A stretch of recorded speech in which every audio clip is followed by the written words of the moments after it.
आज आम्ही सर्वांनी मिळून विधिमंडळ सचिव यांची भेट घेतली आणि या भेटीमध्ये आमचे पक्षप्रमुख उद्धव बाळासाहेब ठाकरे यांनी त्यांच्या पक्षाच्या वतीनं जे आम्ही 20 आमदार निवडून आलो त्या 20 आमदारांचा एक म्हणजे रेकग्नाइज पार्टी म्हणून त्यांनी या पक्षाला मान्यता तर आहेच, परंतु या पक्षाचा गटनेता म्हणून भास्कर जाधव म्हणजे माझी निवड केली, पक्षप्रतोद म्हणून सुनील प्रभू यांची निवड केली आणि त्याचबरोबर विधिमंडळ नेते म्हणजे विधानसभा आणि विधान परिषद या दोन्ही सभागृहाचे विधिमंडळ नेते म्हणून आदित्यजी ठाकरे यांची नेमणूक उद्धव बाळासाहेब ठाकरे यांनी केली आणि त्याचं अधिकृत पत्र आणि 20 आमदारांच्या सह्यांचं पत्र हे आम्ही आता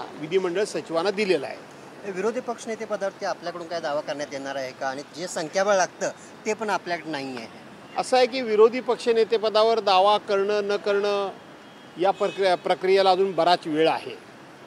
मंत्रिमंडळाची स्थापना होईल, नवनिर्वाचित आमदारांचा शपथविधी होईल, त्याच्यानंतर विधानसभा अध्यक्षांची निवड होईल आणि मग त्यानंतर विधानसभा विरोधी पक्षनेत्याची निवड हा विषय त्यावेळेला सुरू होतो। परंतु आत्ताच आम्ही विधानसभा सचिवांना एक पत्र दिलेलं आहे की विधानसभेचा विरोधी पक्षनेता जो निवडला जातो तो कोणत्या नियमानुसार निवडला जातो, तो कोणत्या कायद्यानुसार निवडला जातो, त्या कायद्याची आम्हाला लिखित स्वरूपामध्ये त्या नियमांची लिखित स्वरूपामध्ये आम्हाला माहिती मिळावी अशा प्रकारचं आम्ही पत्र दिलं आहे। तत्पूर्वी आम्ही त्यांच्याकडे चर्चा केली, परंतु थोडीशी त्यांची धावपळ उडालेली दिसते। आमच्या माहितीप्रमाणे अशी कुठलीही कायद्यामध्ये तरतूद नाही।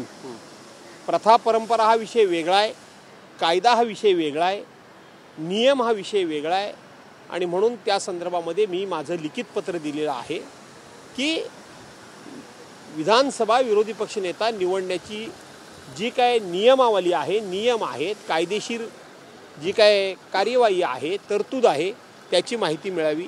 आज त्यांच्याकडे माहिती नसल्यामुळं त्यांनी सांगितलं आम्ही ती माहिती घेऊन तुम्हाला देतो। एक दिवसात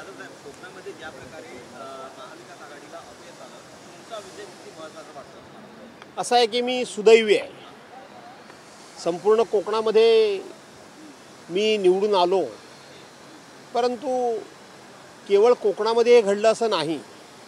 कोल्हापूरमध्ये 10 जागा आहेत, 10 जागेपैकी एकही महाविकास आघाडीची जागा आली नाही।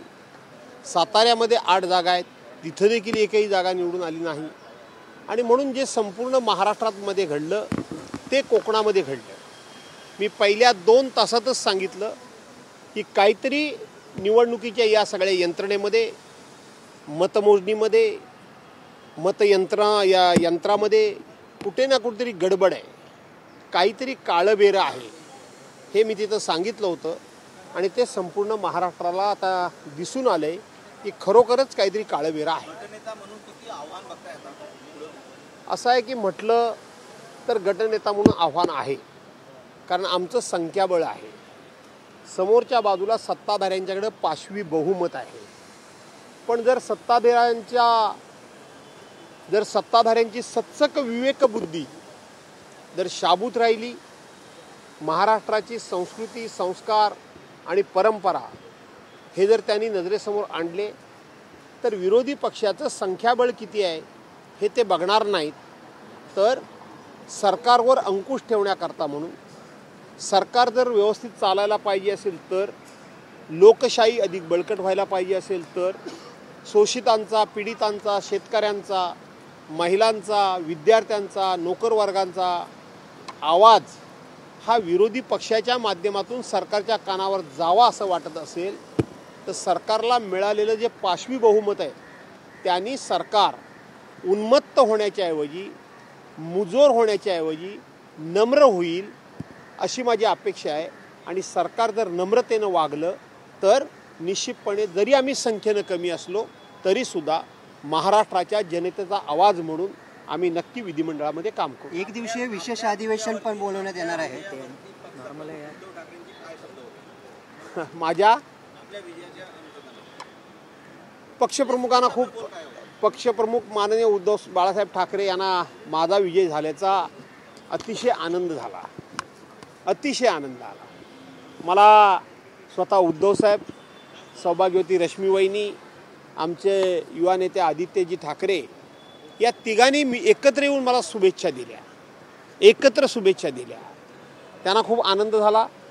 त्यांना हाही अभिमान वाटला की एका सर्वसामान्य घरातला माणूस ज्याला कुठलीही राजकीय पार्श्वभूमी नाही, तो 7 वेळा आमदार म्हणून निवडून येतो आणि एकदा जिल्हा परिषद म्हणजे मी 8 वेळा निवडून आलो, याचं त्यांना खूप कौतुक वाटलं, खूप अप्रूप वाटलं आणि त्यांनी माझ्या भावी वाटचालीकरता शुभेच्छा दिल्या.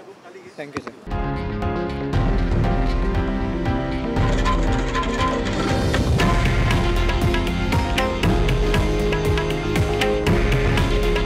हे आहे देशातील नंबर 1 न्यूज नेटवर्क आणि आपण पाहत आहात TV9 मराठी. काळजी तुमची, हित महाराष्ट्राचं.